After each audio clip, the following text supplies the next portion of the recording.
Hello everybody, welcome back to the channel. My name's Ryan. Today I'm going to be diving into a breakfast rye from a distillery that's sort of near and dear to me. It's called Kille. They've got a fun story, and look at that bottle. Isn't that bottle cool? You can see the topography map in the background of the bottle there of Lake Michigan, one of the Great Lakes. Very cool. So I've mentioned them a few times now. I've covered a couple of their bottles. In fact, when we did our Patreon private tasting together as a group, I sent out samples to everybody of several different whiskeys. One of the ones we included was a toasted barrel bourbon from Kille.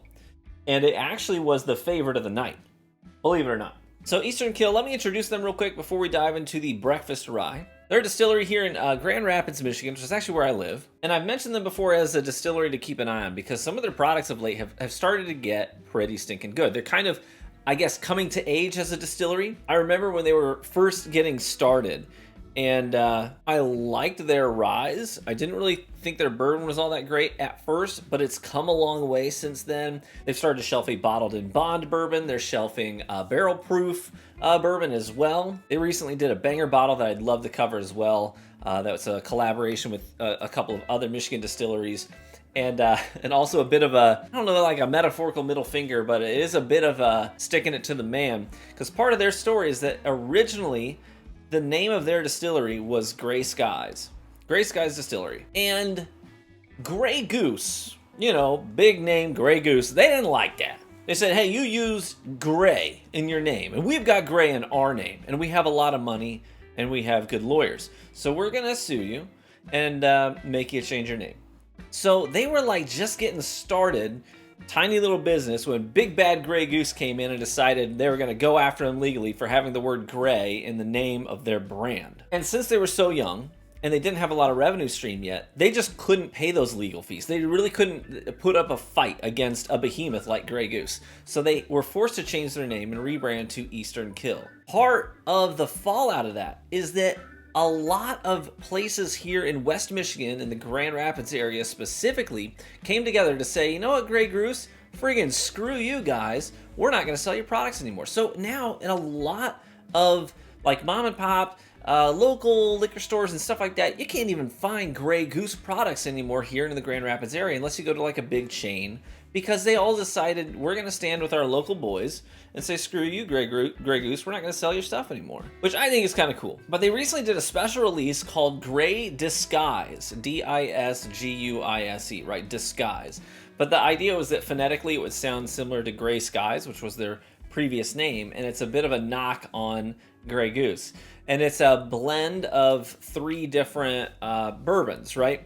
And it's actually made quite a splash in the West Michigan area. People really love that bottle. So if you ever see that one around, pick it up. So that's a little bit about Kille. Another thing I think that's important is part of their whole thing is that they use fresh water from the Great Lakes for all their proofings. Obviously, it's cleaned, you know, it's treated.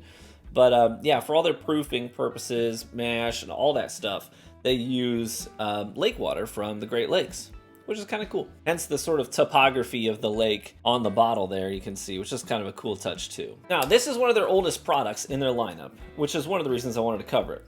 This is their Breakfast Rye, and it is finished in maple syrup barrels to make a rye that has that nice crisp rye spice and mintiness, but also has a great balance with the sweet maple flavors as well of the syrup barrel. So let's get this poured.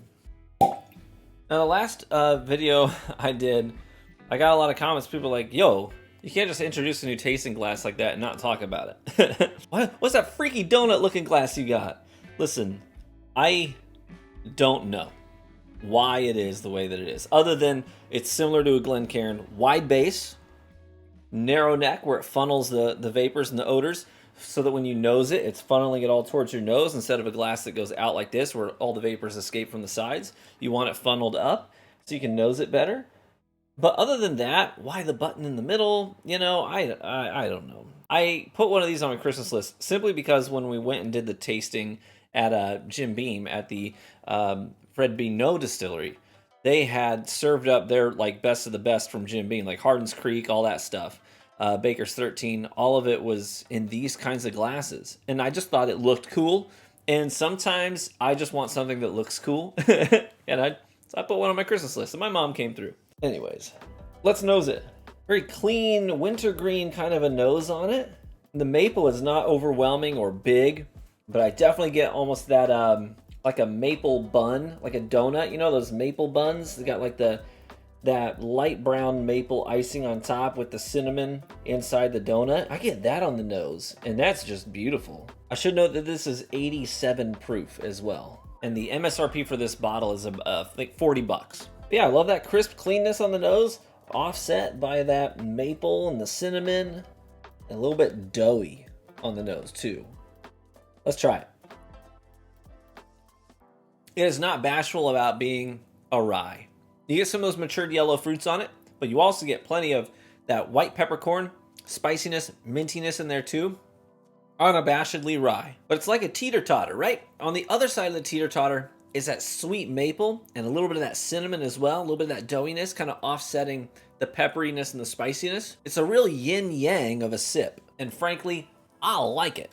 The finish leans a little bit more towards the spicy oak, but a little bit of that sweet maple just hangs on for a little bit, just real subtly throughout that finish as well. You know, there's a really cool little hidden speakeasy in downtown Grand Rapids. You literally have to go beneath street level to a small door that looks like it would lead to, I don't know, like the garbage room of some larger building. But you walk in, and then you go through a second door that looks like a closet on the left. And it's this tiny little speakeasy. And I was in there, it literally seats, I think, 13 people maximum. And that's like max occupancy. And I sat at the bar one night with my wife after we had a nice dinner date. We wanted to go to our little hideaway and grab a drink. And the bartender was like, hey, I've got a really interesting bottle if you want to try it. It's Eastern Kille's Breakfast Rye. But they also, they filtered it afterwards, but they put bacon fat in it as well in the barrel. And so it's a rye finished in maple syrup barrels with bacon fat. And then obviously filtered and bottled. And I was like, you know what? I'm gonna try that. And the maple was so much more pronounced on that expression for some reason, but that bacon fat in there too was super interesting. It's not something I'd like go and buy and have as a regular sipper by any means, because it was bizarre for sure, but it was also not bad. And I kind of appreciated it. But anyways, there you go. That is the Eastern Kille Breakfast Rye. Yeah, nice yin-yang is like the best way I can describe that sip. A real yin-yang of an experience. Two opposites, but not competing with each other, kind of coexisting in harmony. So if I'm gonna rate this per my scale, I think I'm gonna give it we'll go 7.1, right? Good value. Okay, it's a $40 bottle for something that has a lot of character and uniqueness to it. A nice balanced sip. If anything, I wish I got a little bit more of those mature rye notes on it as well. Maybe an older expression of this same juice would be a really great bottle. But there's nothing about it that I dislike. I think it's actually pretty stinking good stuff, and I'm always happy to have a bottle of it on my shelf somewhere. So if you ever see Eastern Kille Breakfast Rye, hey, pick it up, give it a shot. You might just like it too. Big shout out to my Patreon supporters. Thank you so much for funding the bottles that we cover here on the channel. Without you guys, I couldn't do it. Thanks for all the support as always. Genuinely appreciate each and every one of you. Cheers, my friends. May you live richly and get better with age. And I hope to catch you in the next one. Bye-bye.